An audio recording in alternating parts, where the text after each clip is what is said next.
When someone asks me how I am, my first instinct is often to tell them the same answer. I'm okay. I'm good. Or I simply avoid the question by answering with another question. I'm not in denial of what's happening in my body, but I often just don't have the energy to explain how I truly feel, and also, it reminds me each time that this thing I have taken so often for granted, like most young people, is slipping away from me. But as much as I would like everything to be okay, the truth is, I am not. I tend to hide myself behind a positive attitude towards life, or I just keep rising every morning and force myself to try and do normal stuff. I work through pains and fatigue. I smile through hardship, and I do my very best with what my body can carry me through on that particular day. My pain is invisible to others, mainly because I make it that way, but also because the wounds I have to heal are inside my body. They are somewhere between the cells of my brain and my spinal cord. It's my nervous system who doesn't function the way it's supposed to be working. It all started before we left for our trip to Haida Gwaii. I started to experience very intense brain fog, and I kept feeling fatigued and even confused sometimes. I couldn't do very simple calculations anymore, and I just felt so intensely burned out. I thought it was just from working too much, which for sure didn't help. But then we went on our trip, and I started to feel a bit better. But still, there was this weird brain fog that kept happening to me, as well as some other glitches in my body.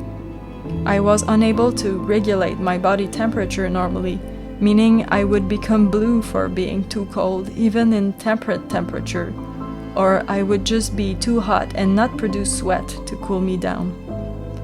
I had low energy, even if I was sleeping a lot. And then there were spasms, and just moments of very intense weakness. Those only lasted a couple minutes, and I always recovered, so I grew to think that it was just how I was. In that period of time, I also discovered a mass in my left breast, and I decided to go to the doctor after our trip to have it checked out.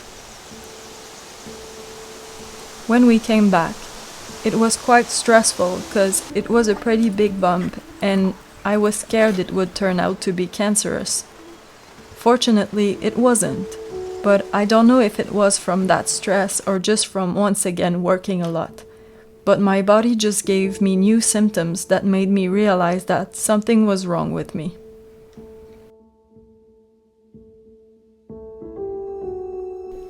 The brain fog came back strong, and I started to feel very dizzy, and I would fall and hurt myself. Once I even fell in the shower, and I just kind of blacked out for a moment. I would also have trouble moving certain parts of my body or have these very intense spasms in my limbs. It felt like I was driving this broken vehicle that wouldn't turn when I turned the wheel, or would suddenly pull me in the ditch.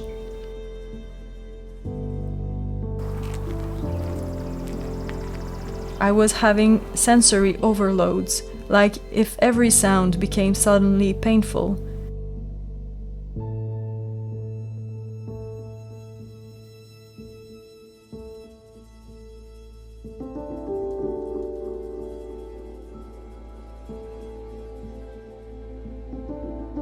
And my neck and shoulders would randomly feel these electric shocks for no reason. I decided to meet up with a neurologist, and I had multiple tests and MRIs done to figure out what was going on. Eventually, I felt better again, and except from once again feeling tired, everything went on quite fine. Until a couple weeks ago now, where I just lost the ability to talk in one day.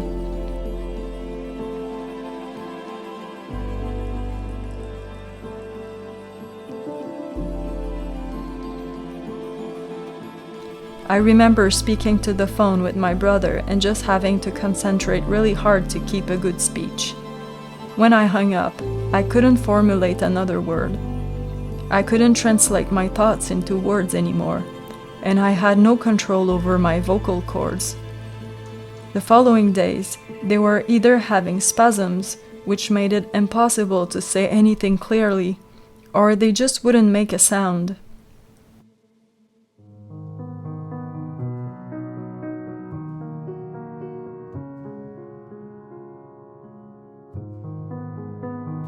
I kept making jokes and made myself being understood by goofing around, but there was this part of me that kept scaring me with these thoughts.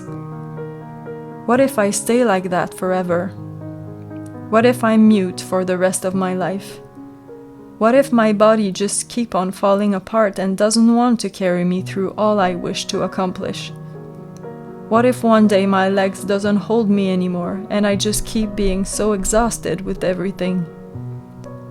But then I saw there was no point in this downward spiraling, and it wasn't helping me in any way. So I decided to tap into one of my biggest strengths instead.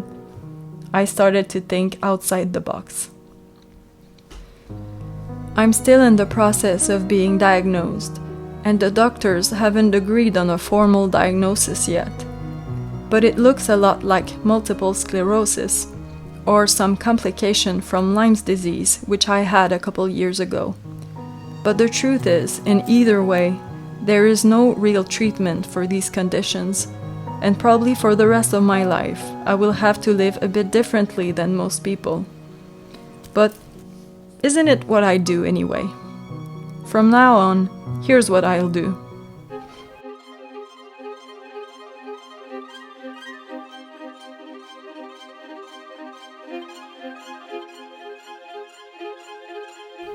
If I'm unable to speak, I will listen. If I can't walk, I will sit and paint. If I can't focus, I will work outside. And if I'm tired, I will rest.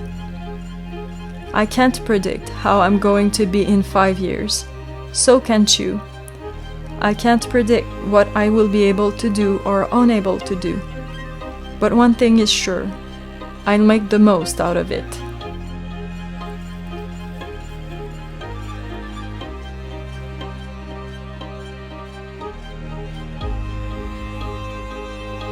I'm grateful for that unique body that I have, and I'm done to consider it broken. It has limitations, but I've been granted with a creative mind that can find beautiful ways of experiencing life no matter what. To the untrained eye, someone like me can be seen as being weak. But the reality is, I am strong enough to overcome everything. There is nothing that can break me. I will always be following my gut, adapting, and I will keep on having dreams and make them come true. I will keep on creating my life every day until I fell into dust. I will keep on making things beautiful and true to my heart. I will keep loving fiercely and enjoy my life. I will grow wiser with every experience, and I will keep giving back to the people that holds me every time I fall. I won't let anything stop me from being weird and sensitive and funny and curious and full of life. Today I just let go of my own expectations of what I should be or how I should function. I let go of fear. I let go of judgments.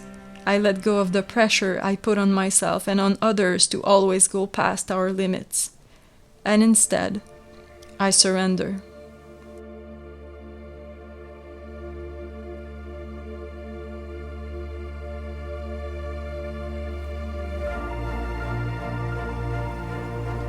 I won't fight my body anymore. Instead, I will do what I should have done many years ago, and I will listen to it. The enemy I have to face isn't the disease itself. It's the unhealthy relationship I have with my sense of worth. Seeing only worth through action and accomplishments and things I did instead of seeing my worth as a person, no matter what I do. And to heal that, I need to learn to stop fighting, and for once, really listen to what my body is desperately trying to tell me.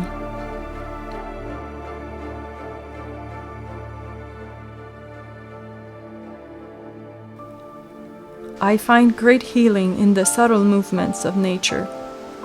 It inspires me to try and be like her, to shift and change even just a little bit each day instead of taking on these huge steps, slow and steady like her.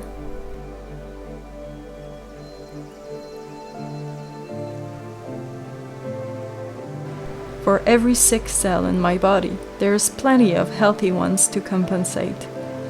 Like the sick tree in a forest that can count on the others to feed it through the roots.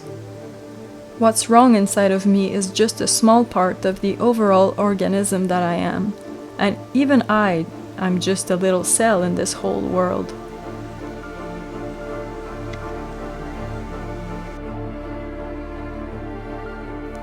What I have to learn now is to let myself be held. Be held by the parts of me that are functioning well, the people around me that loves me deeply, by modern medicine if I feel the need to, and also by what I believe is the most potent medicine available to me, which is nature.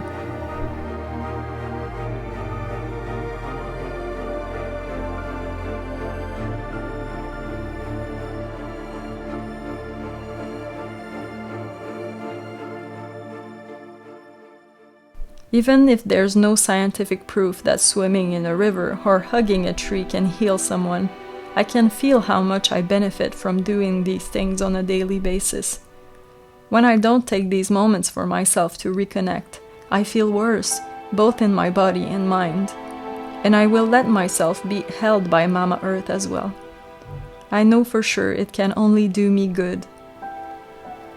My life and the life of my family might change, so maybe these videos will change as well with it. But as long as we'll be able to make these films, I will keep on finding beauty to put in it. I know I can touch hearts and make people feel, and that's my mission in this life. And I will continue to experience it with my eyes filled with magic and wonders. And that is one thing that will never change.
I love you.